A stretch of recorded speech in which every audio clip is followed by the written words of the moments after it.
Riverside students, guess what? Right now, everybody's loading into the room here in Big Lake, and we have our Soccer Rapids campus too. If you are at home right now, you can watch online. It's going to be great. Everybody, thank you so much for being here. Thanks for being a part of RS. If you are coming, if you're in the room right now, by all means, find your seat and sit a seat apart from a friend. That'd be great. Also, tonight, you're going to be hearing about some opportunities coming up. One of those opportunities is tonight. We're having hot pretzels tonight. So if you like hot pretzels, that's coming up. We're excited for that. Also, we're in our series Breakthrough. And what that is all about is us breaking through all the things in our life that challenge us, that hold us back. And so the hope being that we are going to have a lot of messages that take us that direction. We also want to encourage you to keep inviting your friends. We have fun stuff coming up. You're going to hear about that, all that in announcements. We're going to play a game here in a few minutes. If you want to play that game, keep that in mind. Thanks for being a part of Riverside Students. Have a great night.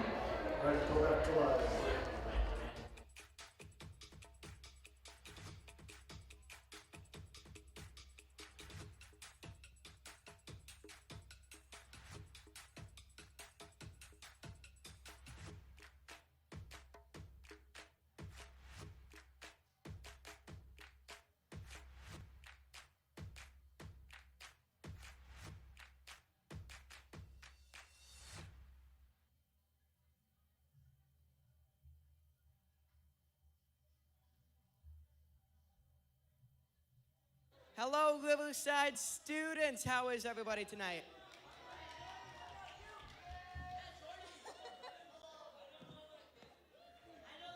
Hello, testing. Hello, everybody. I was a couple seconds late, sorry. How is everyone? That was pitiful. Can we try it again? How is everybody? Woo! There we go. Cool beans. I love seeing all of your lovely faces, and it's great. So, we are gonna open with a game. Who likes games? Woo! I know Ben does. All right, we're gonna open with our game, and it is called Don't Break.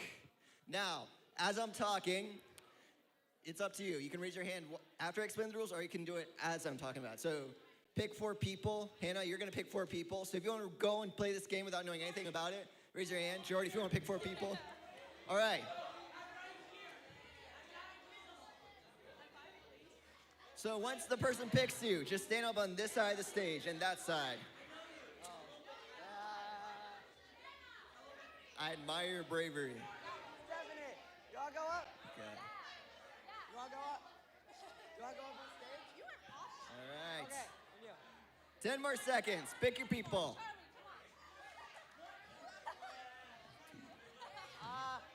Yeah. Okay, you have your 4?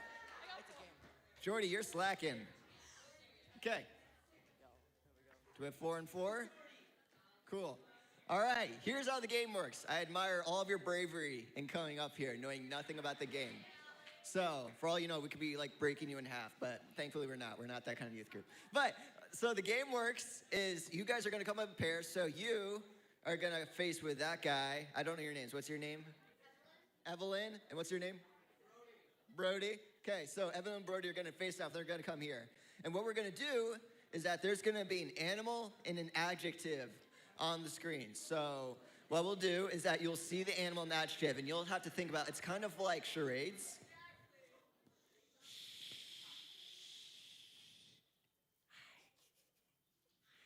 So there'll be an adjective and an animal on the stage, and then you're gonna do your best to act it out. So you're gonna turn your back to each other, go 1, 2, 3, 4, 5, turn around, and you're each gonna like try to mime it to each other. You can't do any sounds, but you can do it. So like, for example, if it's like crying squirrel, I could be like, like that. And then the game is to try to make the other person break, and basically make them break out laughing and break their character. And then if you win, you get an RS token for something free from the RS shop down there. Does that kind of make sense?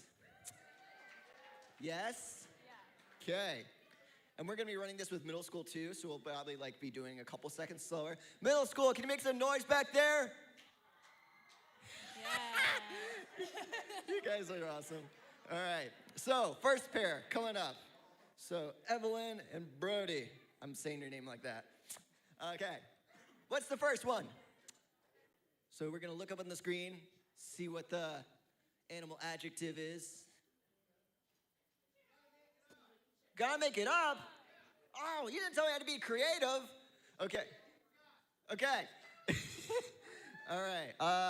So let's do happy hippopotamus.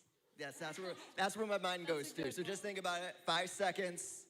Think about what a happy hippopotamus would look like. All right. 5, 4, 3, 2, 1. No, okay, now turn your backs to each other. Back to back. Close. Both of you. You're both looking at each other and trying to make the other person break. You gotta keep your eyes open. You can't do because then you can't see what the other person's doing. So, Jordy, can you count off to 5, 4, 3, 2, and then when he counts to 1, you guys turn around and do your shtick. No noise, just mime it. 5, 4, 3, 2, 1. Go! Happy hippopotamus!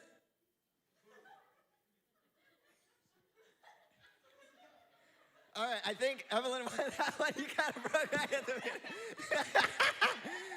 Okay, great job. Let's give a round of applause for Evelyn here. Way to go. That was awesome. You look more like a confused hippopotamus over there. All right. Okay, Jordy, do you have an idea for one? You're young. You have more. Cluck like a chicken? Hungry chicken. I love that. All right. New pair. Coming up. You two. All right. What's your name? Ella. Hello, Ella. What's your name? Allison. All right, Ella and Allison. Think of what a hungry chicken looks like. Hannah, do you want to count for 5 seconds? Okay, As you I ready? So this is 5 seconds just to think. So 5, 4, 3. Don't turn around. 2, 1. Now, Jordy, count them off for them to turn around. Go. 1, 2, Do it 3. backwards.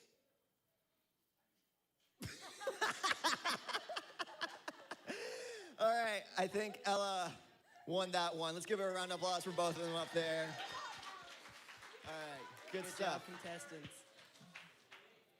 All right. Next round, who has an idea for one? I'll be taking suggestions. Bilbin, what's your? Angry chipmunk. I actually love that a lot. We'll go with that one. All right, you two, coming up. What's your name? I know your name, but still. Charlotte, what's your name? Meredith, cool. All right, look at your opponent in the eye. Okay, I love this. Okay, anyway, turn around. We'll do both at the same time now. So, Hannah, you want to count from 5? Yeah. Okay. 5, 4, 3, 2, 1. Go. I think that was both. Did you see one? I think Charlotte had like a second longer than Meredith is. So I'm gonna give one to Charlotte here. Good job. Round of applause. All right. Find a staff at the end of the night if you won, and we'll get you your token. All right. Last one. Jordy, you want to run this one? I've been too much talking. All right, again, we're going to ask the audience any funny ones. Okay, like one at a time. Raise your hand. This is Student Ministries. What's that? Coughing goat. Okay. All right. The challenge is to do that without Good any one. sound. Okay. So this will be interesting. Okay, Hannah, do you want to count down? Sure. 5, 4, 3, 2, 1.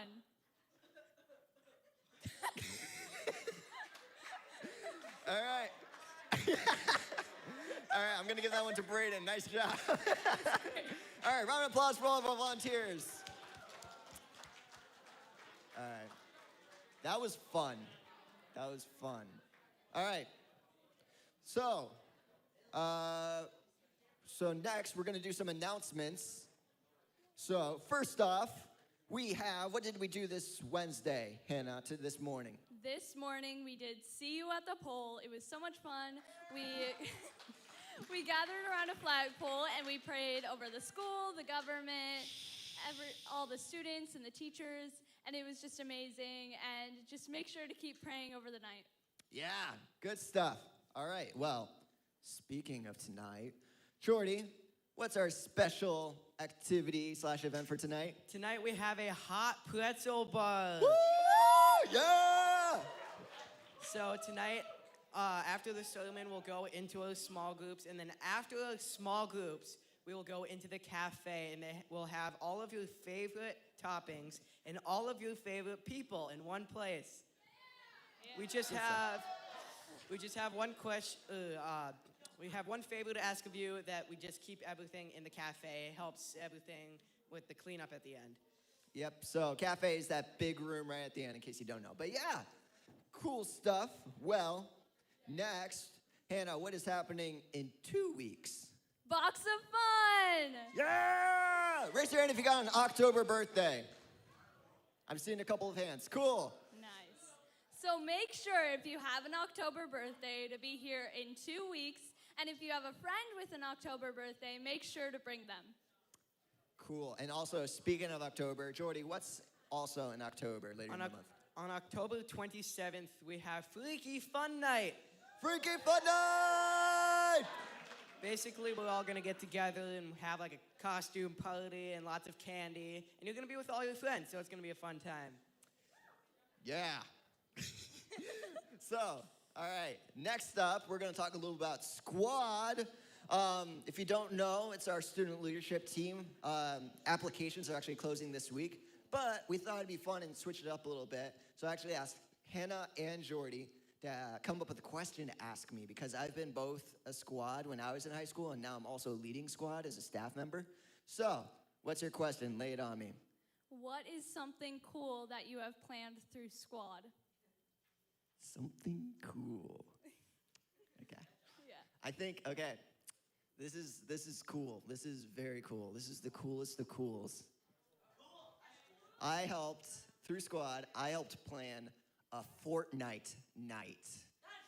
That is very cool. Where we all went, we brought all of our TVs, and we all played Fortnite together, because Fortnite is the coolest game in the world. Don't change my mind. But yeah. So it was fun though, because I'm talking. It's very rude when you're talking when I'm talking. Yeah. Thank you. But it was fun because, got to get together and play Fortnite. So that was very cool. Jordy, what's your question? Joshua, when you're in Squad, and what is your favorite memory after all these years? After all these years, you make me sound very old, okay? I'm not old. I'm just a grown-up.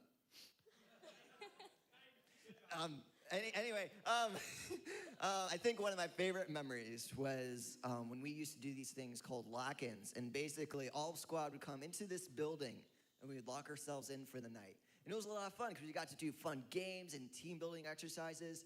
But what was fun is, even when we had these fun times, we were still growing together as a community and growing for God. So that was definitely a blast, one of my favorite memories. Now, I'm actually going to put Hannah in the hot seat for the second, because she is one of our newest Squad members. She actually joined just this last week. So Hannah, what led you to become a part of Squad? Well, me and my friend were actually going to join Summer Squad because we wanted to be more part of the church, but we didn't end up doing that. I don't know why. We actually ended up joining just last week after we saw the announcement, and so far it's been a blast. Cool. So, if you haven't joined a Squad and you're thinking about it, this is the week to do it. So, be there or be square. Okay. Just a couple more announcements. We briefly want to talk about honor and what that looks like, and honoring our space, God, our fellow classmates, and our leaders. So, Jordy, what is honor, and what does that look like? I think honor is really we're all here tonight, and you never know what someone went through in their week, and so they're here tonight, and you never know, so maybe you just want to help them. If you can see that they're in help, or they need help, maybe you can be the light. Just shine into them and just work into them. There's also things like just pay attention. It really helps other people, things like that. Yeah. And also, we want to respect all the leaders and the people who put together tonight, put together what we're doing right now, and just make sure that we respect the space that they've set up for us and everything like that. Yeah, good stuff. So whether it means putting away your phone, or listening to Pastor Tony when he talks or when we talk, it really helps make the most of the night. So, yeah. All right, last thing is the Life meeting. So, if you're going to the Life conference, can I get a little noise for the Life conference? Yeah! All right. Yeah! I love you guys. Okay. We have our first Life meeting this upcoming Sunday at 1:30. So if you want to try to make it there, we're going to kind of debrief what our vision's going to look like, because I know it's in the summer, but there's a lot of planning that goes into that and stuff. So if you can make it, we're also going to write support letters together so that we can write those out to people. And so it's like your name, your address. So just come ready with that stuff, and that way it'll be a great team building exercise, but then also we get to start fundraising. So that's all for announcements. Jordy, would you like to take away the last segment? Our band is going to come on stage, and we'd like to invite our middle school 6th and 7th graders to come in here with us. So can we have girls on that side and guys on that side? Just kind of keep it separated. No purple. Welcome, No purple. middle schoolers. Let's give everyone a round of applause for middle schoolers. Don't pretend you're too cool. You were middle schoolers once. All right. Well, thanks for giving us an earful. We're going to hand things off to the worship team now. Let's give them a round of applause as they come on up.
Hey guys, will you stand and worship with us?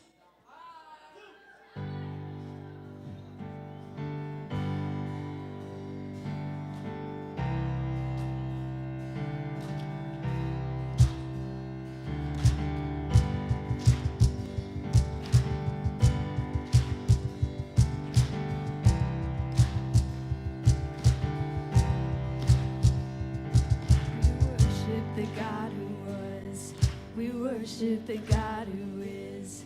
We worship the God who evermore will be. He opened the prison doors. He parted the raging sea. My God, He holds the victory. Yeah. There's joy in the house of the Lord. There's joy in the house of the Lord today. And we won't be quiet.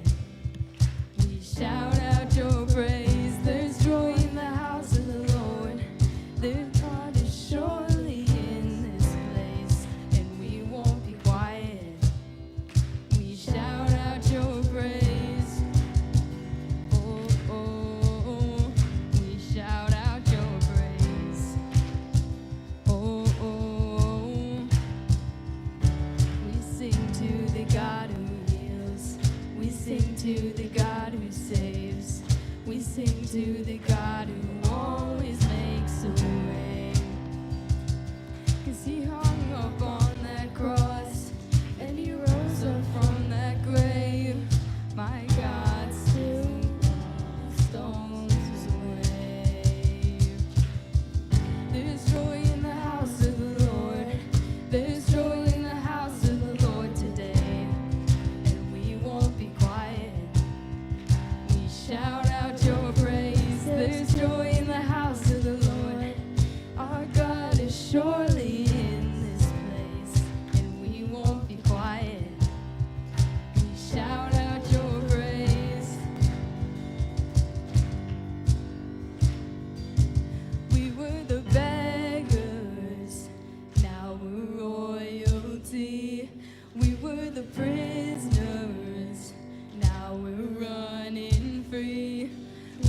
forgiven, accepted, redeemed by His grace. Let the house of the Lord sing praise. We were the beggars, now we're royalty. We were the prisoners, now we're running free. We are forgiven, accepted, redeemed by His grace. Let the house of the Lord sing praise. There's joy in the house of the Lord. There's joy in the house of the Lord today. And we won't be quiet. We shout out your praise. There's joy in the house of the Lord. Our God is surely in this place. And we won't be quiet. We shout out your praise. There's joy in the house of the Lord. There's joy in the house of the Lord today. And we won't be quiet. We shout out your praise. There's joy in the house of the Lord. Our God is surely in this place.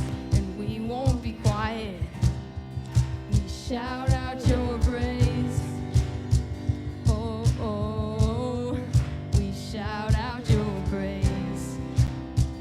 Oh, oh, we shout out your praise. Beautiful singing. We have one more song with you guys, Build My Life. We haven't sang this one in a little while, but I think you'll catch on.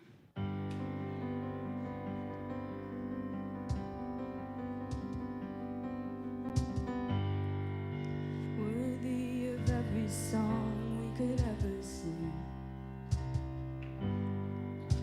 worthy of all the praise we could ever bring,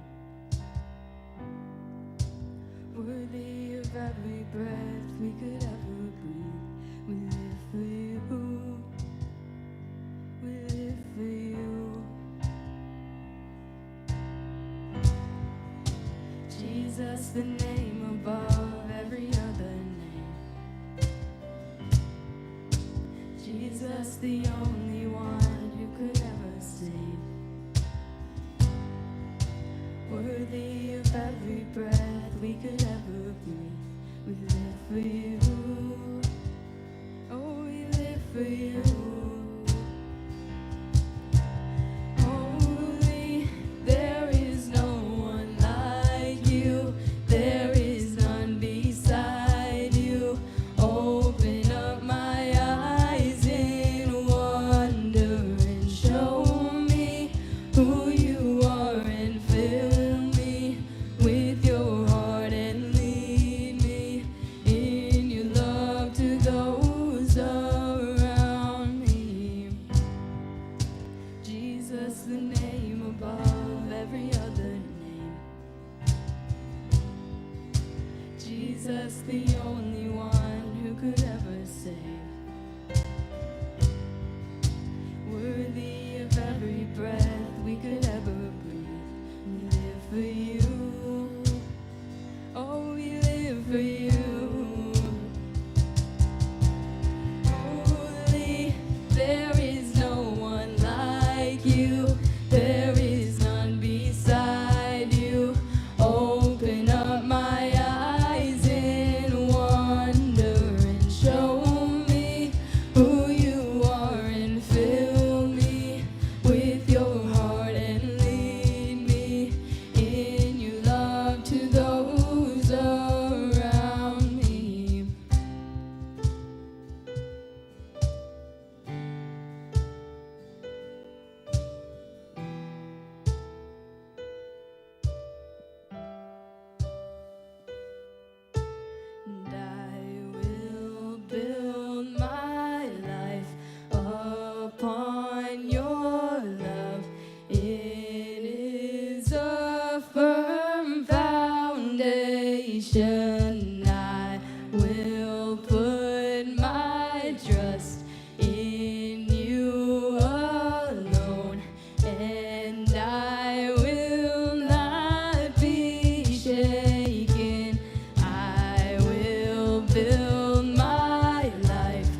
like you. There is none beside you. Open up my eyes in wonder. Show me who you are and fill me with your heart and lead me in your love to those around me. I will build my life upon your love. It is a firm foundation, and I will put my trust in you alone, and I will not be shaken. Will you guys pray with me? Dear Heavenly Father, I thank you for everybody here today, and I pray that they all receive the message with open minds, and I hope everything goes smoothly and everyone has a great night. Amen. Thanks. Hey, Riverside students. So I'm going to ask you to do something that I hope you can do it from your chair if you want. You can stand if you want. But I was in the back of the room just kind of watching, and I thought, this is really cool. This is just really kind of special. And so I'm going to ask you just for 10 seconds to just look around and notice other people in this room that you haven't seen yet. Just look for somebody in this room you haven't seen yet. Kind of go, oh, okay, there's more people than I'm immediately aware of in this room.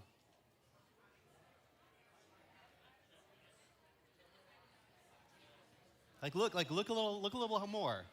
Like, oh, them too, and them too, and them too.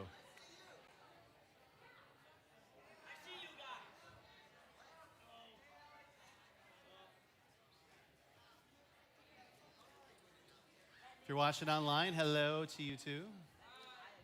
Make some noise for the people online. If anybody's online, I don't know. Maybe they'll be online later. Yay, online people. Thanks for watching. I thought it might be fun for us to do that because, this is still, I'm sorry, I'm having a sentimental moment, but this is just really cool that we get to do this every week. And I want to just thank you guys for making this work. It's still a weird world that we're living in, and there are a lot of things that we're trying to figure out. And we just try to make our best guess on what to do here every week. And so thanks for being a part of that. Thanks for saying hello to people that maybe you don't normally say hello to. I know a lot of us just even visiting one of your schools today for See at the Pole. By the way, if you did See at the Pole, well done. Nice job. Thanks for showing up. If you're like, that was today, here's the good news. You don't just have to pray for your school today. You can pray for it all the time. And so we encourage you to do that. But just even being at your school again and feeling that tension of people pulling in the parking lot and, as we're at a flagpole praying, I get it. I know that it is hard sometimes to just walk this journey. And I just want you to remember, you're not alone. There are people in this room you have not even gotten to know yet who are on the same journey you are of trying to figure out God and life and all how that goes together. So tonight, as we talk about breakthrough, as we kind of engage, I'm going to ask you to help them and yourself to dial in, meaning certainly by all means grab notes and jump in. And during the message especially, we would ask you to not be super chatty. In fact, not chatty at all would be great. In fact, if you are able to help others around you to kind of focus in, that'd be awesome. The other thing, too, is we are going to start with some fun stuff as well. I think it's fun to start out with some fun. So I am going to, in a moment here, put up on the screen a picture. It's kind of like a back-to-school caption thing is what we're about to do. So we're going to put up here a picture, and when the picture goes up, all I need you to do is to just turn to somebody around you and caption the photo, all right? Have fun with it. But I want you to definitely do this. So if you're kind of by yourself right now and you need to move around so you're around some people, this is a whole lot more fun with friends. Otherwise, you're just being sarcastic by yourself. So, all right. So here we go. Here's the first one. Take a look at the photo. Put it up. Photo going up. And caption that photo. Caption that photo.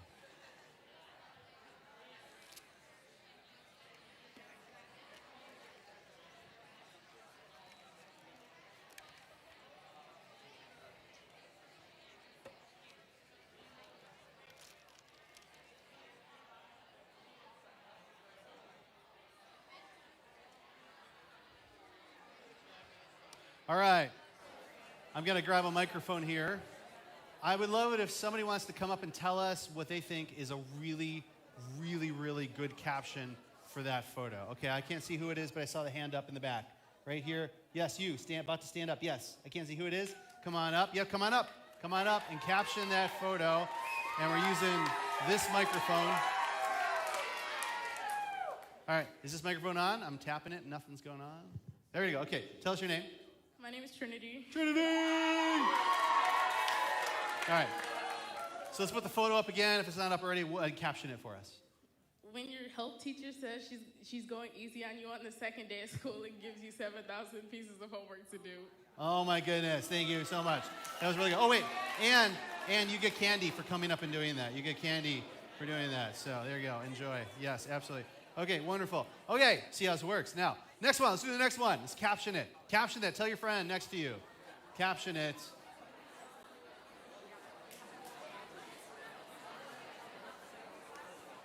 Yeah.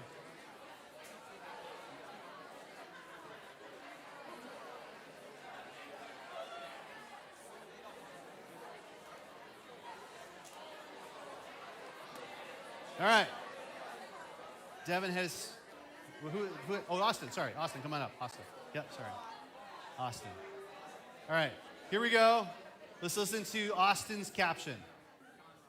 When the horse doesn't want their kid to go to school. Oh, like a severe momism going on there. I like that. That's great. Okay, here, take some candy. Wonderful. All right, cool. All right, next one. Let's do another one.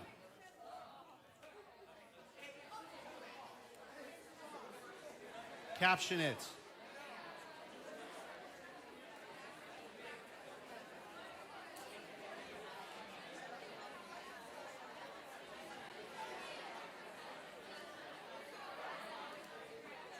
Now I'm looking, who has not just the caption, but a really, really good one? A really, really good one. You think so, Phil? All right, come on up. All right. JB. Okay, tell us. In the lower math class. Say it again. Me in the lower math class. You in the lower math class. All right, there you go. Take a piece of candy. Well done. All right. All right, let's do another one. There's another one. Caption that. Caption that. I'm not picking yet. Just tell the person next to you. I want to make sure you tell them first. Tell the person next to you.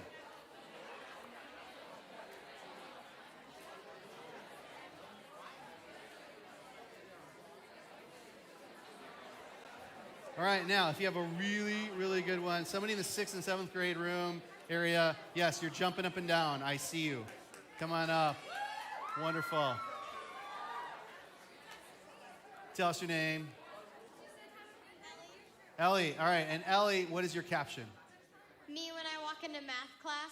You when you walk into math class. There you go. Wonderful. Thanks, Ellie. Really cool. All right, let's do another one. Here's another one. Got just a couple more. Still do that one. Caption that.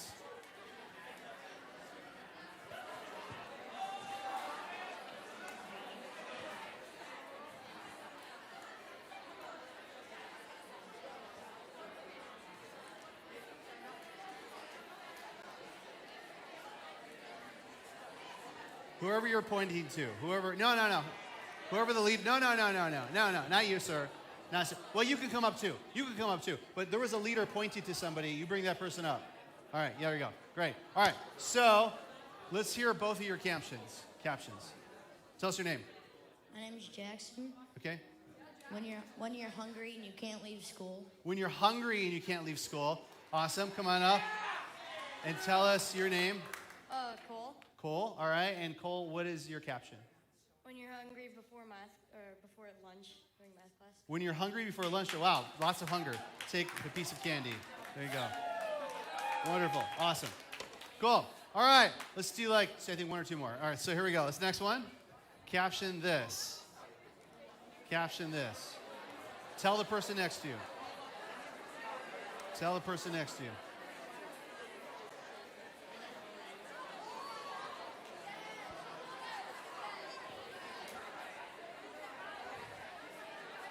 Tell the person next to you first.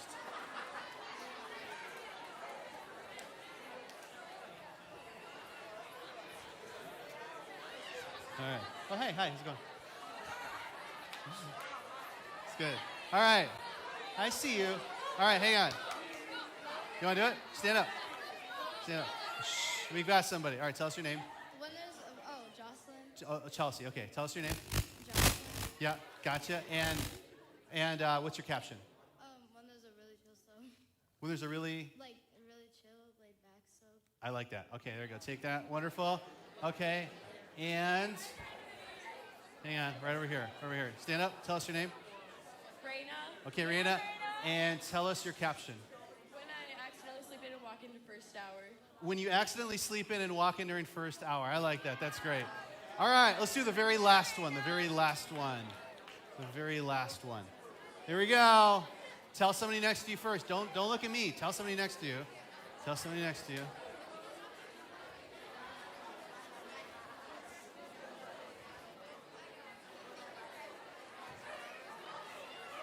I see you. All right, let's hear a few. Tell us your caption. When you're late for the bus. When you're late for the bus, what's your name? James. James, sorry, grab that. Wonderful. Just take one. All right, thank you guys. All right, I'm gonna go back over here to this side. Yeah, hang on, I got you, hang on. Okay, yeah. And nope, skipping you. Tell us your name. Yvonne. Yvonne, and what's your caption? When you're extra excited in the morning. When you're really excited in the morning, awesome. And let's do one more. I'm coming back this way. You want to do it? He said he does not want to. Hang on a second. What's that? Hang on. All right, hang on. Miley, you have one? You have one for the last one. Oh, I thought you had one for this one too. Oh, okay, never mind. I'm going to Nehemiah. Nehemiah. When you have one too many cups cups of coffee in the morning. When you have one too many cups of coffee in the morning? I like that. There you go. Wonderful. All right. Nice job. Nice job. All right. Thank you, everybody, for participating in the caption game. Now, I don't know how many of these I have left, but if you have your actual Bible on you and you come up to me in a line in the middle, right here, starting with the 6th and 7th graders first. Starting with the 6th and 7th graders first. Come on up. And then the 8th graders. You get a pick. Just go fast. Go fast. Take the first one you see that you go, yes, that one. Awesome. Just take that. There you go. Yep. Take the one you picked up. There you go. Toss it. There you go. Okay, just take one. All right, 9th graders, if you brought your Bibles, bring it on up. Show me, get some candy. Wonderful, you got it. 10th graders, if you brought your Bible. Wonderful. You got it, absolutely, you're welcome. 11th graders, if you brought your Bible, 12th graders, come get some candy. Pretty much anybody at this point, if you brought your Bible, you can come get some candy. You got it. Anybody else we missed? Yeah, leaders, come on up if you brought your Bibles. Thank you, Troy, for starting the leader train. That's good. Yes, I like the hungry chicken. Cool. Wonderful. Now, I will simply ask an easy question. I'll ask an easy question that there's a right answer for. I'm telling you right now, there is a right answer for this question. When you're done eating your candy, the wrapper goes where? The garbage. And if you said anything else and you know you said the wrong thing, it goes in the garbage when you're done. All right. Otherwise, candy's not coming back. So, did you have your Bible? All right. Thanks for coming down. All right. Wonderful. Thanks, guys. Now, we just did this fun little caption contest, and I want to just ask a couple of questions that I think are rather timely. One of them is just simply this. If you were to take a photo of you today, if you were to, like, somebody was to come up to you and take a photo of you today, what would be the caption that you think they would give you? And again, one more time, just turn to the person next to you. If somebody were to caption your life today, they took a photo of you just today, what would be the caption that they would give you? Answer it. Answer it to the person next to you.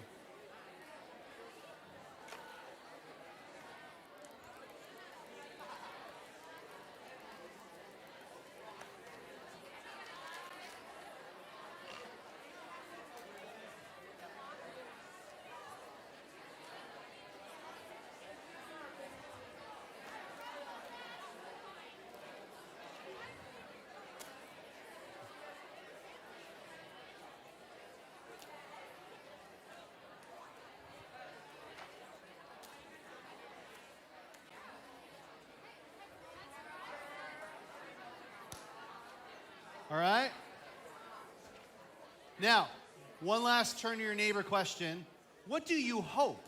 What do you actually hope they would say about you if they were to look at your life in general? Like, what do you hope people are saying about you when they look at your life? Tell your person next to you. What do you hope they're saying?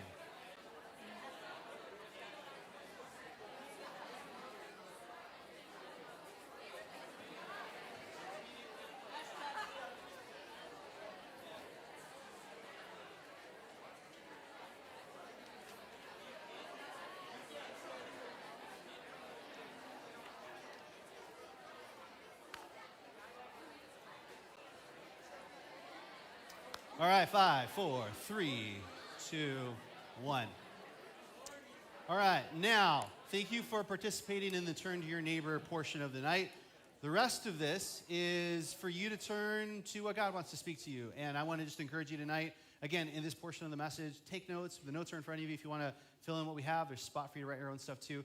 But please, during this time, make the most of what we're about to talk about. Because the topic tonight, I'm actually, like, every once in a while when I preach on something, when I teach on something, I get really excited about a topic. And I am really, really excited about tonight's topic, genuinely, because as I was spending time working on it, I just realized this is something we all absolutely are never taught how to do until somebody actually teaches us how to do it. And it will address all the weird stuff going on in your life in so many ways. I mean, yes, the answer is always going to be Jesus. But how do you apply and live out your faith? Tonight, our topic is good gossip. Good gossip. And there are really a lot of ideas about gossip in general. There are kind of like two versions of gossip. Good gossip, so that we all are on the same page with the actual definition here, is when you choose to spotlight what is good about someone versus placing them in the dark. So good gossip would be if I were to say something like, hey, do you guys know about Jack Bilbin? Come on, everybody knows about Jack Bilbin. Okay. Now, what I've just done is I've introduced a topic. Now, this is weird because Jack's here. But let's say Jack wasn't here, and I were to say, hey, do you guys know about Jack Bilbin? Let me tell you about Jack Bilbin. The conversation can go two ways. Okay, it can go into what I'm about to tell you is good gossip, where I say something like, yeah, you know what, Jack is so kind. I watched him, like, his little sister was having a rough day, and he put his arm around her, and he's just like, hey, I get it. It's going to be all right. And Jack was so kind to his sister. Jack's a good guy. That's good gossip. Now, yeah. I think that's the kind of guy you are, Jack. Okay, now, I don't know. I haven't actually seen you do that, but I imagine you doing that. All right, so now, he does do that. That's good. That's great. Now, there's also what we would call bad gossip. And this is maybe the version we're more familiar with. This is the version we're supposed to avoid, even though a lot of us do it. In fact, many of us will spend, I think the stat is 50 minutes every day engaged in bad gossip, whether we're the ones doing it or we're the ones listening and not stopping it. Bad gossip is basically smack talk or summarizing talk about somebody who isn't with you. This is where you might say something like, hey, did you hear about Jack Bilbin? Let me tell you about Jack Bilbin. Jack, I saw him kick a cat the other day. Oh, man.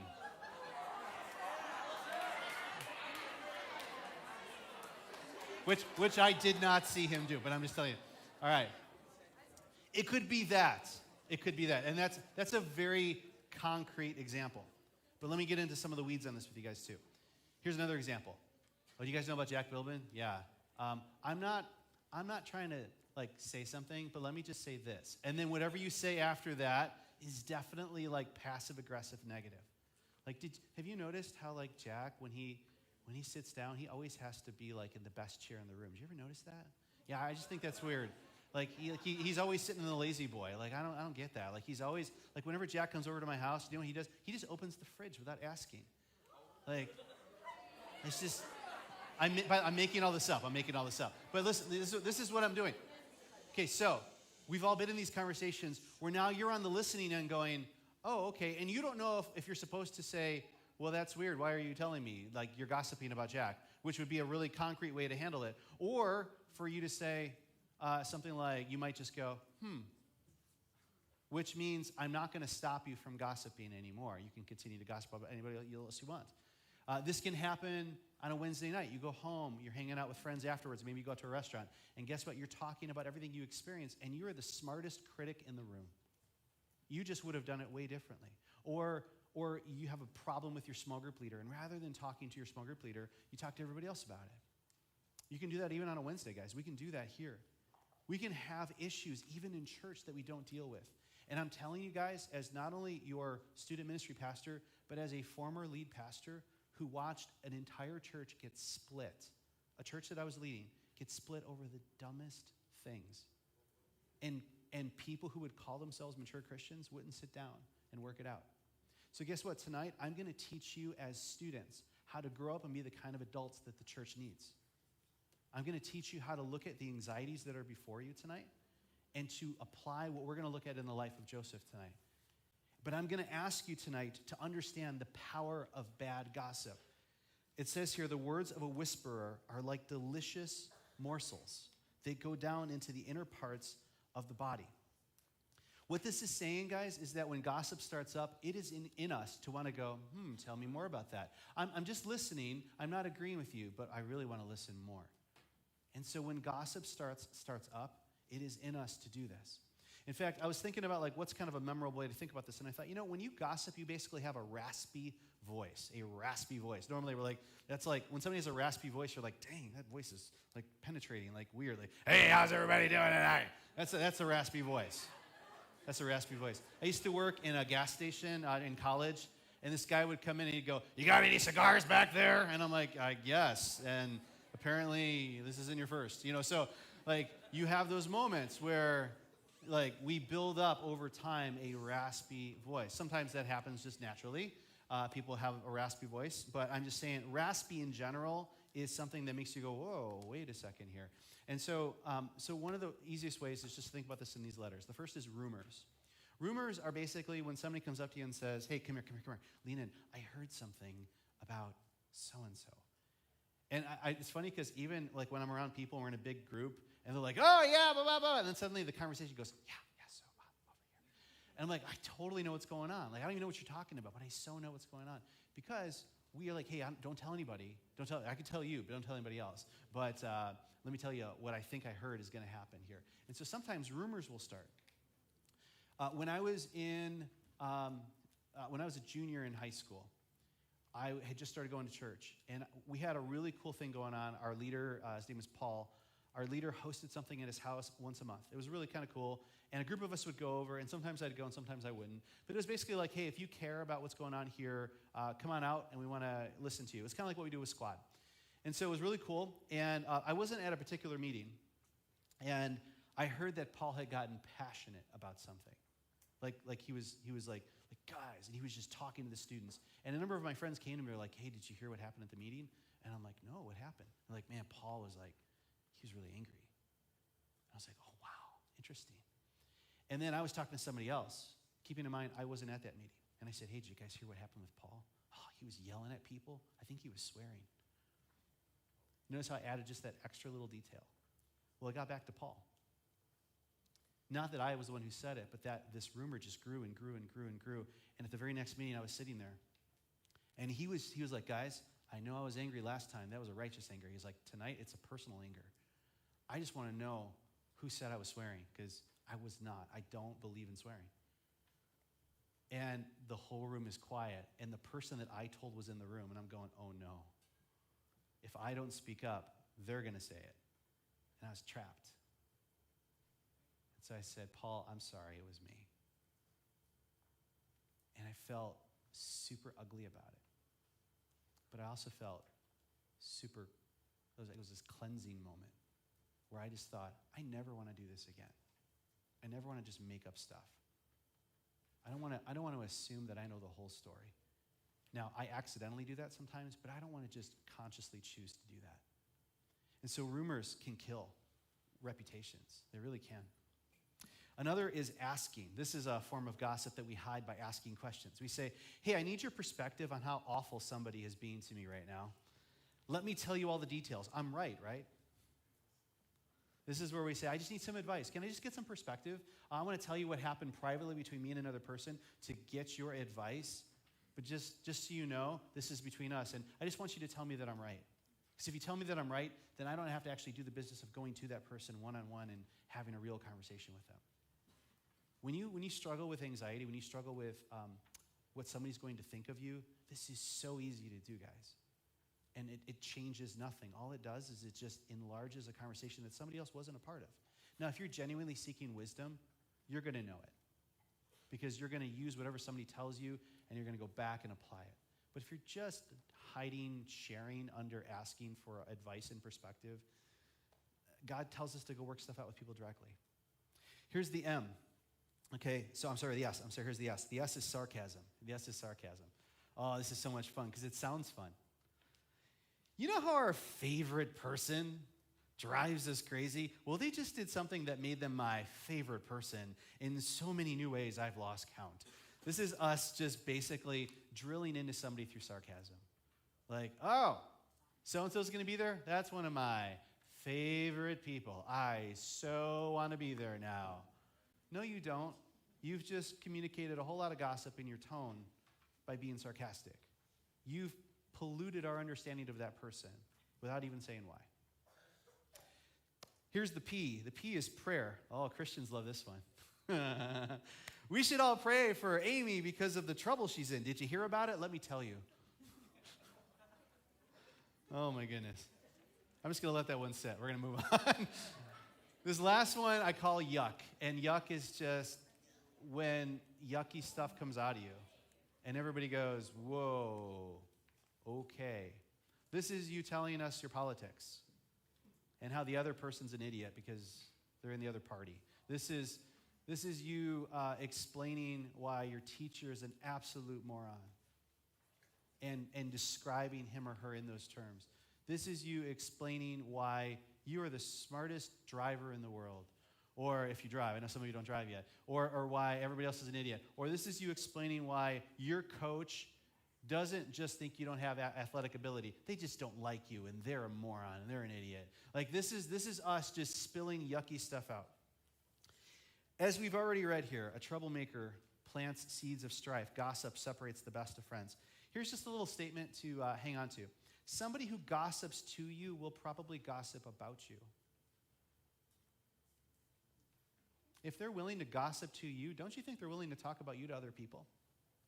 Wouldn't you want to shut that habit down? I mean, kind of makes sense. So let's talk tonight about our kind of our theme story we've been following here. This is a real life story, happened centuries ago, a guy named Joseph. Joseph at 17 years old, again, family's filled with tension. He's favored, he's blessed by his dad.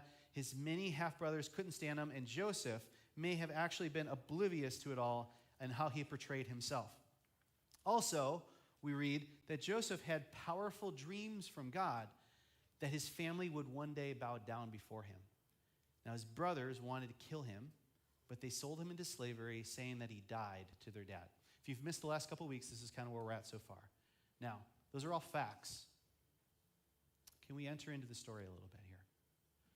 I want you to imagine you're Joseph, and you've been thrown down into a well by your family, by your brothers.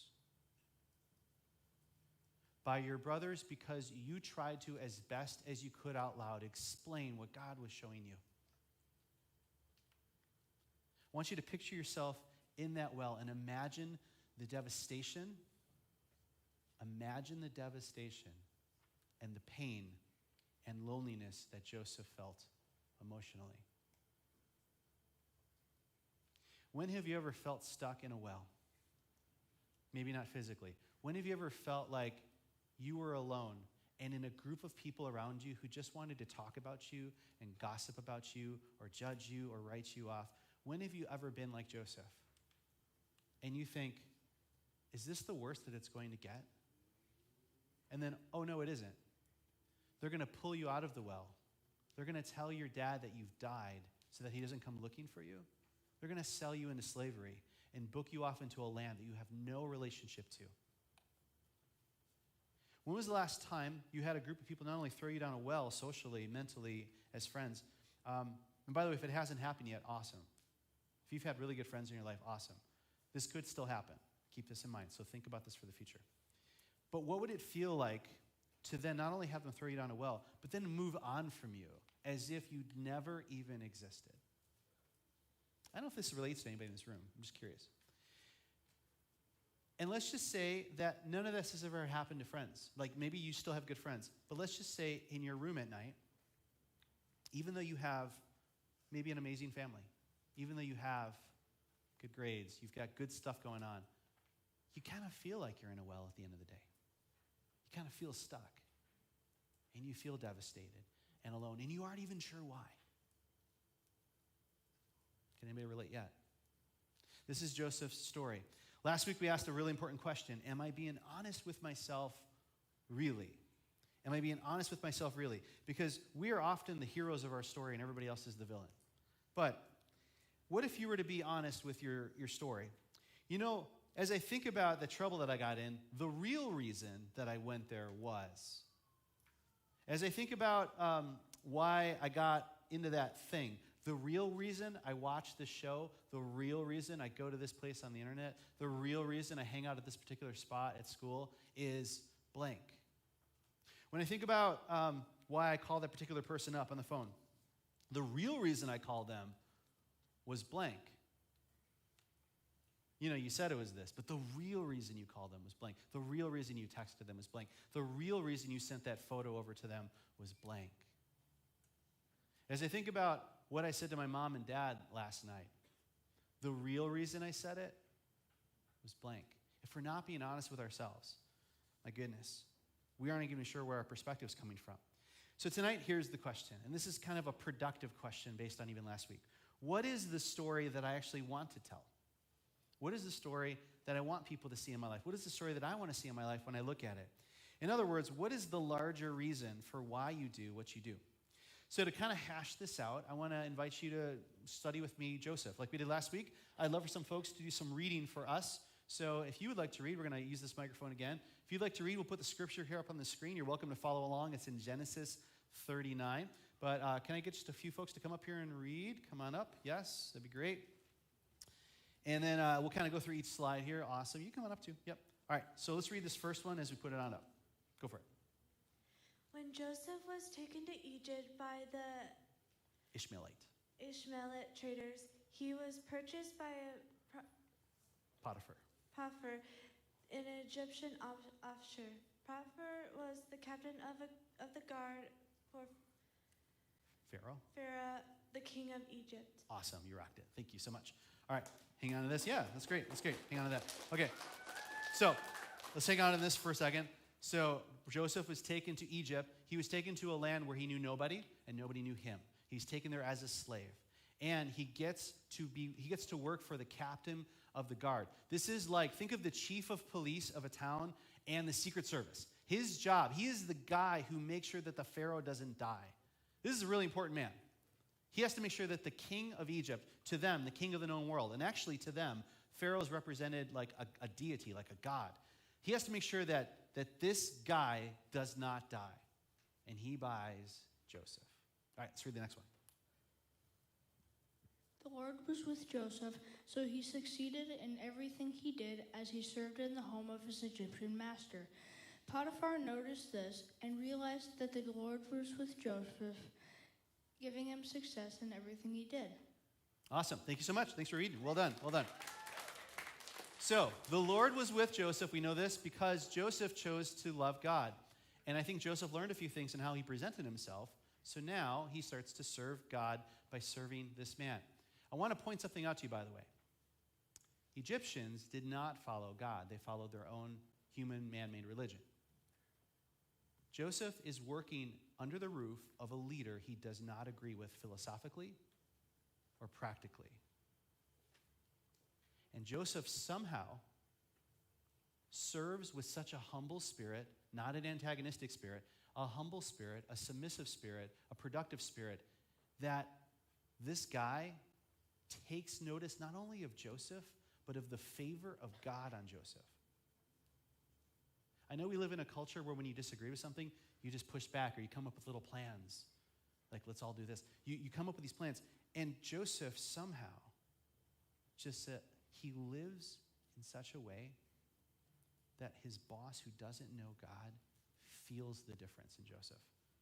That's pretty cool. All right, I'm going to read this next one. This pleased Potiphar, so he soon made Joseph his personal attendant. He put him in charge of his entire household and everything he owned. All his household affairs ran smoothly, and his crops and his livestock flourished. So Potiphar gave Joseph complete administrative responsibility over everything he owned. With Joseph there, he didn't have to worry about a thing except what kind of food to eat. All right? So here's what's happening. Joseph comes in, he loves God at 17 years old, and over the course of about 11 years, this is his life. Now, on a scale of 1 to 10, 1 being horrible, 10 being kind of amazing, I want you to turn to a neighbor and grade. How would you rate the condition of Joseph's life right now? 1 is horrible, 10 is amazing. Grade it.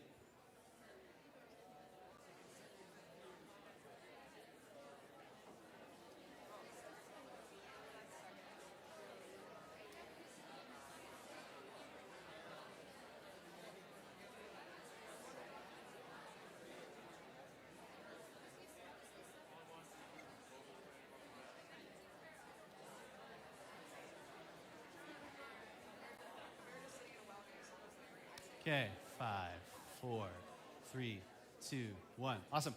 Raise your hand if you had like 1 to 4 was your number. 1 to 4 was your number. Okay, that's totally fine. Raise your hand if you were like 5 to 8. 5 to 8. Okay, a lot of you. Raise your hand if you were like 9 to 10. 9 to 10. All right, great. Thank you.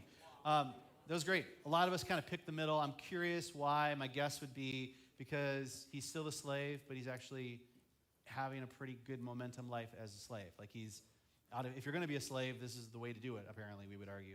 All right, now, I need, in a moment, I'm going to ask for a very unique set of volunteers. And please make sure you hear what I'm about to ask you to do before you volunteer. Some of you love to volunteer. Don't volunteer if you just love to volunteer. Please don't. I want you to hear what I'm going to ask you to do. Because Joseph is not living the dream. Joseph is stuck in a house without his family. God, when Joseph was younger, gave him a dream. God said, guess what? One day, you're going to be so important that your brothers, your entire family, are going to submit to you. And it's been 11 years, and the dream has not happened. There are no magical bushels of wheat that are bowing down to Joseph. There are no magical stars that are bowing down to Joseph. Joseph wasn't just a slave for a week, but for like months, and then a year, and then years. And ultimately, it ends up being about 11 years. He starts at 17 until he's about 28. He works and lives in Potiphar's house, who treats him maybe well for a slave, but absolutely like a slave. I want to point this out to you, because tonight's question, again, is what is the story that I want to tell?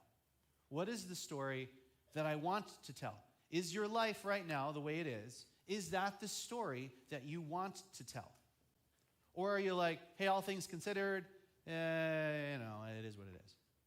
What is the story you want to tell? Now, I'm going to ask you to dig a little deeper here because I mentioned I was going to need volunteers.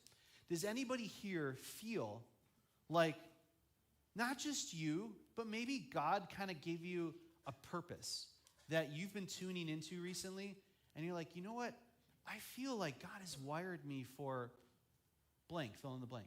Or I feel like maybe one day it would be amazing if I were to end up blank. Like I know some of you know, like there's a career path that I have, not because I want to make money, but because I feel like God has wired me for that.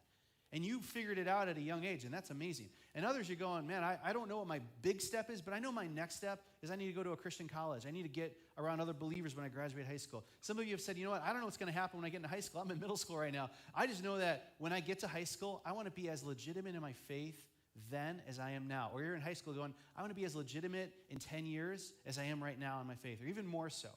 So here's what I'm asking for. If you're tuned into a dream that you feel God has given you, and it definitely involves you, but it comes from Him, I'm going to ask you, I just need about 15 of you, literally 15, to come up and grab a Sharpie marker and a cardstock over here. You can come on up now if that's you, and grab it, and I want you to write your dream out nice and legible so we can actually read it if we were to look at it. And if that's you, and if it's not you, it's totally fine. This is a very rare question that I'm asking for. But if you're like, no, I think when I get older, I'm supposed to blank. Or even tomorrow, I would love it if blank. And just grab a marker, and when we run out, we run out. So if that's you, grab it, go back to your seats. Go back to your seats. Go back to your seats. So grab your marker, go back to your seats. Yep, awesome.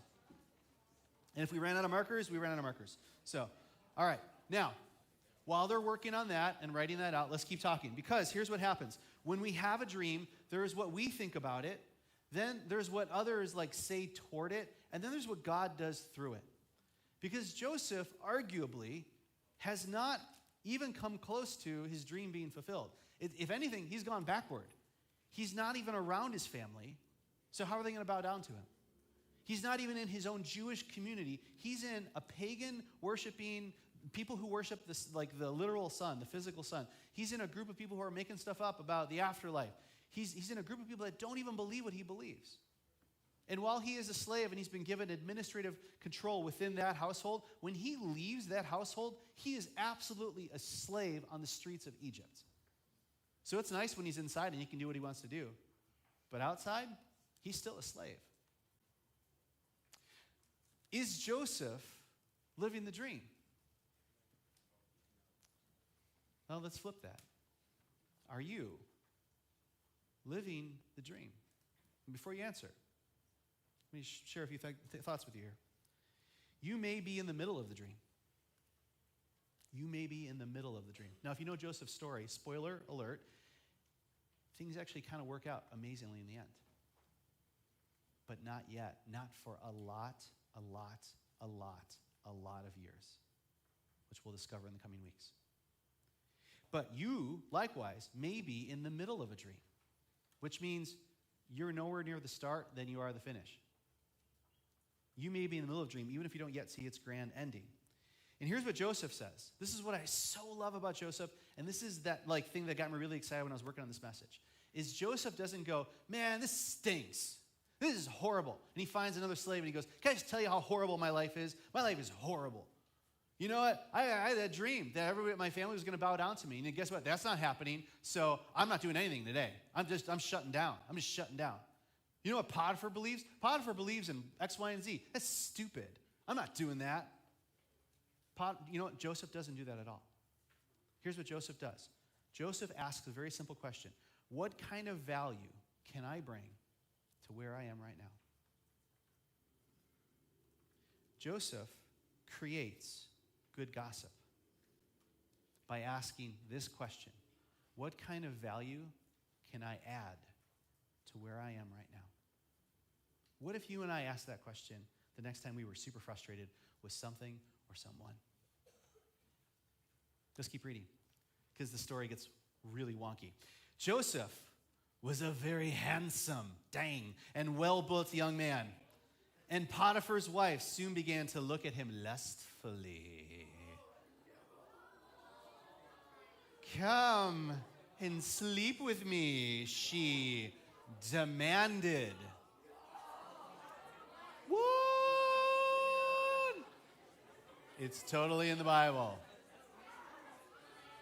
Now, don't worry, because while she has plans, Joseph's living on purpose. Doesn't mean it's all going to go clean, but I just want you to catch this. In fact, I'm going to say something that I hope makes sense to both the person who might say it and the person who might hear it. A number of years ago, I was leading a student ministry, and I happened to catch a note that was being passed. Because I love it when somebody drops a note. Oh, it's so much fun. And I'm like, what is this? Innocently opening it up, and I go, oh. And what it was a piece of paper that was being passed back and forth in a teaching environment like this between two students who were trying to communicate with each other. And they were both eyeballing a particular, it was two females, they were both eyeballing a particular hot Christian man in their midst. You know what I'm talking about, ladies, where it's not just like he's a beefcake on the outside, but you're like, there's a man of God right there. Like, look at that, he's a man of God. I mean, he hasn't shaved yet, but he's a man of God. It's so good. It's so good, right? And so, and one of the girls was kind of new to the youth group, and what was interesting is what she wrote. She said, I am so going to seduce and break that boy.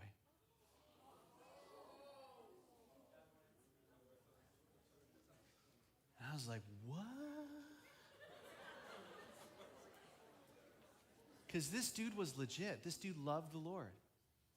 And her plan was to pursue him and dress a certain way. And as I was reading the rest, I'm like, whoa, this is nasty. She had a plan. She had a game plan. She wrote it down. It was scary. She's like, I'm going to wear this next week, and it's going to show this of my body. And and I was like, wow. Okay, you know we're like a church, right? So, and I just remember that moment asking myself the question, what do I do with this information? What would you do?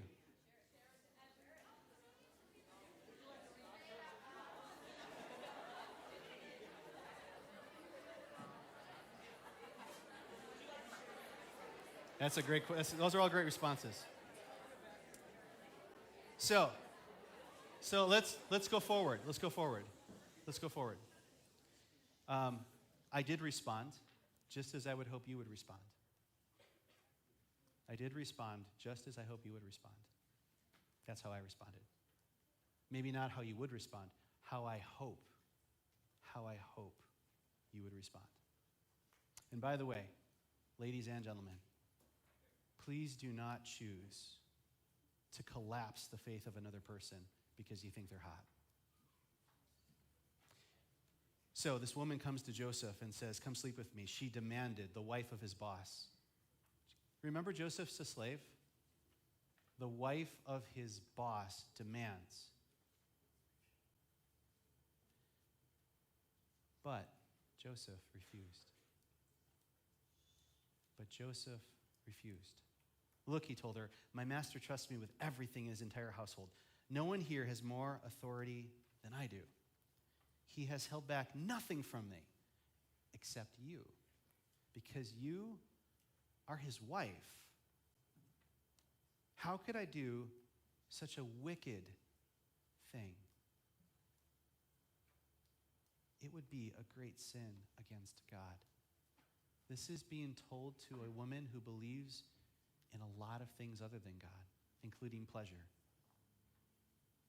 Joseph doesn't say, hey, I know we have different beliefs. I'm so sorry if this offends you. I don't mean to offend you. He says, no, this is a wicked thing, and I will not do it because it is not right. I don't care what you think about it. It's not right. And though she spoke to Joseph day after day, he refused to go to bed with her or to even be with her. Can you catch this, by the way, guys? It wasn't just like, hey, I'm just going to say no to her, but I'm going to be around her, and it's so good to be tempted. Oh, it's so good to be tempted. He said, no, I'm not even going to be around her. If you're struggling with something, what would it look like for you to choose to not be around it? Maybe it's time to put your phone in the kitchen when you go to bed at night. Just saying. So, here we go. When we get to these places, where we feel stuck, we have two choices. We can land on what we would call either so far. In other words, so far, this just stinks. So far, I'm not, ... So far, this is, ... So far, they are, ... And it's okay to be honest, and it's okay to just put that out there, but for a lot of us, it's not a starting point, it's a stopping point. We're like, you know what? So far, this just stinks. So far, school right now just stinks. So far, I am not liking it. So far, like, this is just the worst year ever. And so far, they are all just treating me this way. And you can be absolutely honest with that as long as it is your starting point and not your stopping point. Because here's the other side of it. This is what Joseph, I think, began to realize. I can either live in the so far, or I can live in this mindset of, this is the dream. This is the dream. That dream that God has me on, I don't see it yet, but I'm going to trust that I'm in it because I know that he's in this with me. Oh, please receive this. If you are struggling with fear and tension and anxiety, and you're in that well, and I get it, I've been in that space. I really, really have. And it's easy to go back there sometimes. When you feel stuck, what I'm seeing here in Joseph's life is going to sound so weird. But to actually say, Hey, so far I'm in a well, but this is the dream. Because I'm not in a well by myself. I am in a well with God who loves me, who made me, who created me, who is not done with me yet. This is the dream. And if you're in that space, you're going to struggle if you are one of the discouraged. Those who just feel discouraged. Where no matter how hard I try, I can't get out of the well. Well, maybe it's time to not just try by yourself. And you're like, that's the problem. I don't know who to turn to. Listen, that's why we do this every week. You have small group leaders who love you. We love you. I love you guys. Please reach out to us. We can't fix it all for you, but we might be able to find a solution even through what we know and who we know, and we would be happy to connect with you. Okay? Here's the next part. There are those who are the depleted, those who are just struggling to find energy. You're so busy. Does anybody here feel busy? Anybody here feel busy? Just at all, a little bit? Yeah, some of you are so busy, you're like, I can't even raise my hand. I'm that depleted. I'm so tired. Listen, thank you for all the good things you are doing. Maybe nobody else tells you this. Thank you, because you are not only blessing other people, you're blessing your future self. It's so good when you do that. This woman who came after Joseph, she probably was trying to deplete him. She was probably trying to discourage him.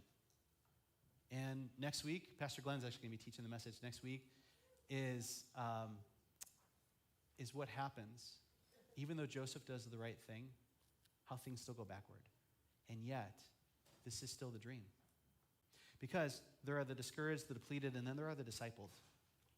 There are those who are just living a discipled life, who say, God, I'm going to let you form me through these people around me. I'm going to let you form me through the Potiphar above me. Who's your Potiphar? Who is that guy who, like, he's flawed or she's flawed, but they're trying to care for you and give you something to do, but you still at times feel like, this isn't what I want. It's not 100%. Like, I'm just going to be honest with you guys. I've never had a president that I 100% fully like. I've never had a president that I 100% fully like, because they are 100% flawed, just like I am, just like you are. But I have tried to, in every presidency, go, okay, who is the authority over me? What can I do under their leadership to see the kingdom of God move forward, whether or not they're actually moving it forward? And just to be honest here, neither political party has this down. Not even the independents have it down, because only God is God. We have a tendency to turn politicians into God and God into a politician. So I'm just using this as an example because some of you are like, I don't relate to that. No, maybe you do, maybe you will one day. Your teacher, your parents, me, others, we're flawed too. But a lot of us are trying to make the best decisions we can on your behalf. So what are you going to do in the midst of that? Are you going to push back? Are you going to just sit and be discouraged, be depleted? Or are you going to, like Joseph, say, how do I add to this and not subtract from it? How do I multiply the good stuff and not divide? And guess what? If you learn that, you're going to grow up to be amazing adults in the church too. You already are amazing students in the church. Here's a good question. What is the greatest thing God will do in your life today? What if the greatest thing God will do in your life today is what he allows you to contribute to someone else? What is the story I want to tell is the question. And that's why the scriptures simply say this. This is a great verse, by the way. I want to camp out on this for a couple of weeks if we can. Proverbs 4. Let your eyes look directly forward. Listen to this. And your gaze be straight before you. Ponder the path of your feet. You know what that means is it doesn't mean I just on an autopilot, I just keep walking and keep going. It means I go, wait a second. Let me ponder the path of this conversation, of how I'm about to live. Ponder the path of your feet. Ponder the path. Should I really go that way? Then in all your ways will be sure. Do not swerve to the right or to the left. Turn your foot away from evil. Joseph sees this seductress, this woman in his midst.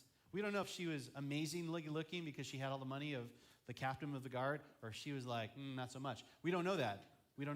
But we know this.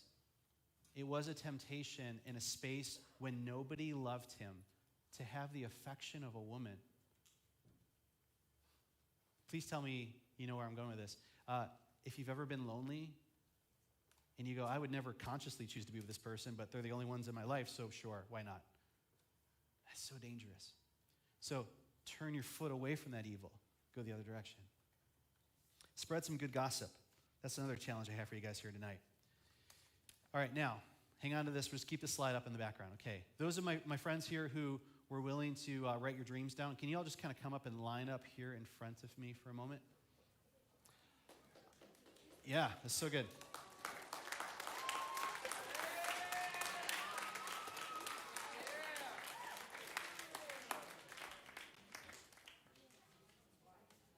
All right, now, some of you know what this is, right? What is it? It's a phone, right?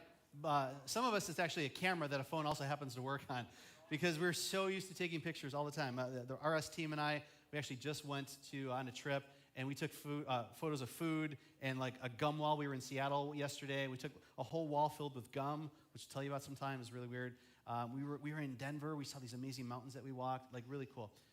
We are so used to taking a photo and going, oh, that was ugly. And then what do? We delete it, and we retake it because we can see it right away.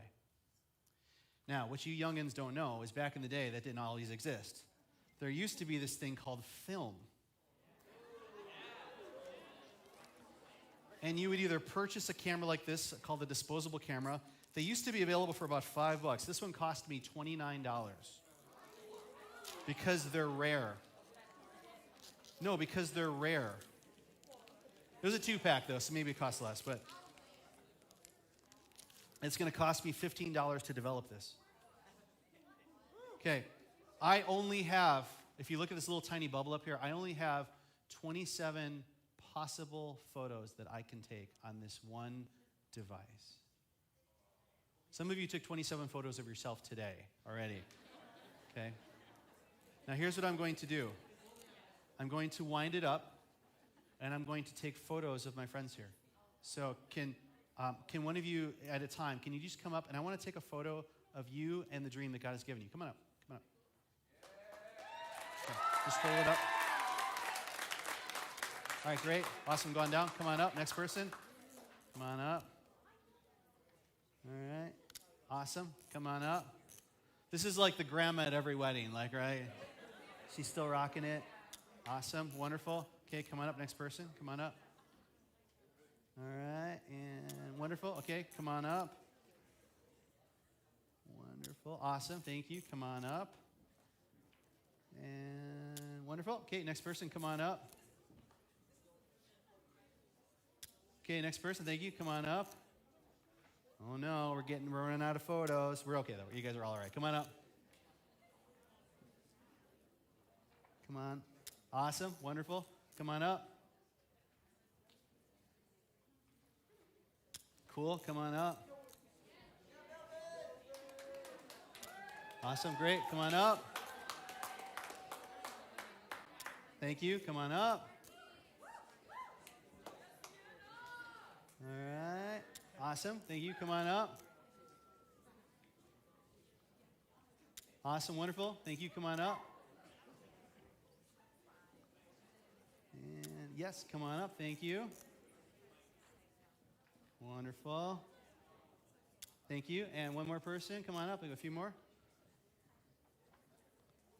All right. Awesome. Thank you. Is that everybody? That's everybody. Wonderful. All right. Can we thank these folks as they make their way on back to their seats?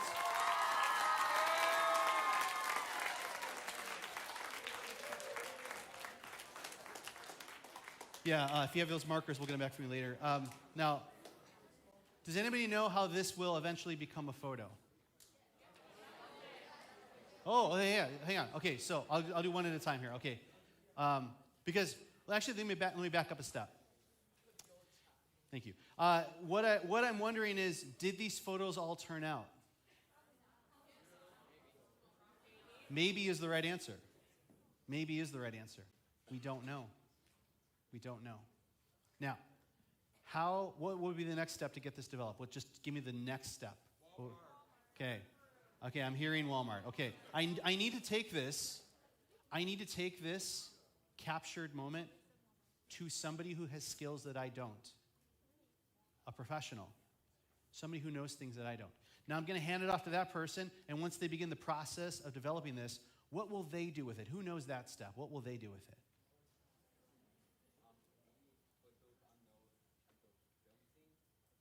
Put it on, I'm sorry, one more time? Yeah, you're saying there's a red light. Interesting. What is that room called? Anybody know what that room is called? Okay, listen. For this to be developed, a professional is going to have to take it through potentially a dark space with some unique lighting that will only then allow it to safely be developed. And then what will happen? Who knows? In the back. Put it in a liquid. It's just going to have to sit and do nothing for a little while. But actually something is happening. You just don't know it until it finally happens. And then a picture is going to eventually emerge, right? And then they're going to take all those pictures and they're going to size them and they're going to put them in a little tiny, cute little envelope. It's going to be so cute. And then there's something in the front of that envelope. Anybody know what it is? Oh, receipt, yes. Yeah. Because you're going to have to pay for it. But yeah, somebody said it over here. What was it? Negatives. They're going to take what are called the negatives, which when you look at them, you're like, these are really backward versions of what's going on here. But that's so that if you need to make more photos, you can bring them through the same process. Now, as you get ready to go to your small groups tonight, that dream that God is trying to form in you, are you willing to take your Instagram level interest and go, well, if I don't see it, if I can't figure this out, I'm out, right? Or with your frustrations in life, you know what? That teacher's so stupid. I can't even imagine them making sense. I'm so out. I'm out. Is that going to be your spirit? Or are you going to let God actually develop something in you that you can't see right now? And through you, as you follow him, to the point where it actually creates some pretty shareable things. You know, if you've ever been at a party and you're trying to show like photos to friends, you're like, okay, it's on my phone. And then like 1,000 people are trying to crowd around this one space. But as you guys already know this, when you walk in every week, there is space to put our photos out, and you guys can congregate there, and many people can see what's going on. It's so good when you take the time to develop and print and go. There's a little longer process, but more people can be blessed by it. I would challenge you all tonight to let God develop the dream that he's developing in you, and trust that if you can't see it today, you still might be right in the middle of it. Be faithful. Create some good gossip and share some good gossip. In fact, when you go home tonight, if you're on social media, I want you to find one person in your life that you can talk really good stuff about. Maybe it's somebody here, maybe it's somebody at home, and do it. All right? I'm going to pray for you guys. You're going to go to small group.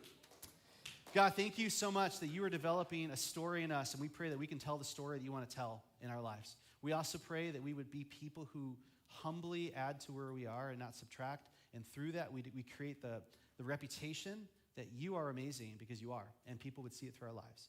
Also, help us to just stop gossiping the negative stuff and instead speak life. And when we catch each other drifting, we would pull each other back to speak life. We pray this in your name, Jesus. Amen. Amen. Awesome. All right, a couple quick things. When you're done with small group, we're going to have hot pretzels in the cafe. That's awesome. Wait. Hang on. Sorry, we just jumped it. Hang on. Joe, everybody sit down, please. Sit down just for one more moment.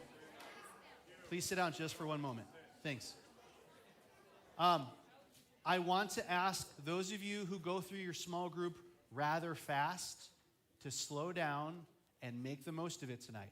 Which means, if you're just wanting to say answers like, I don't know, you are missing out on the gift of small group. But if you're willing to participate, it would really be amazing, not only for you, because we're going to keep this conversation going, but then when you go to get your pretzel later, you will have actually made the most of tonight. So make sure you make the most of your small group. That said, 6th and 7th graders, why don't you head on out to your small group time? 6th and 7th graders.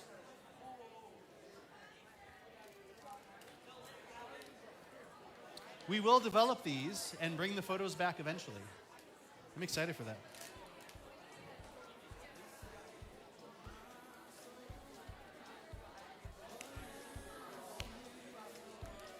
If you have your markers from earlier, you can bring those on up.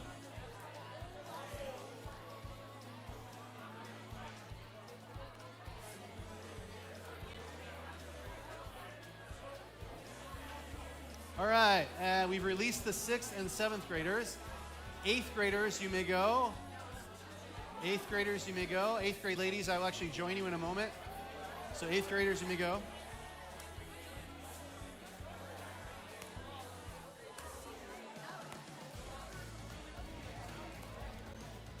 Ninth graders, go for it. 9th graders, go for it.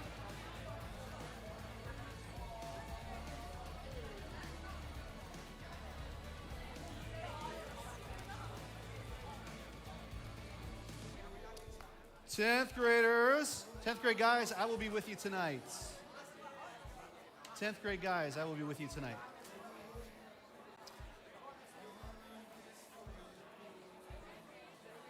11th and 12th grade guys, go for it. 11th and 12th grade guys, go for it. And then 11th and 12th grade ladies, you are right here. You're in this room. Yep.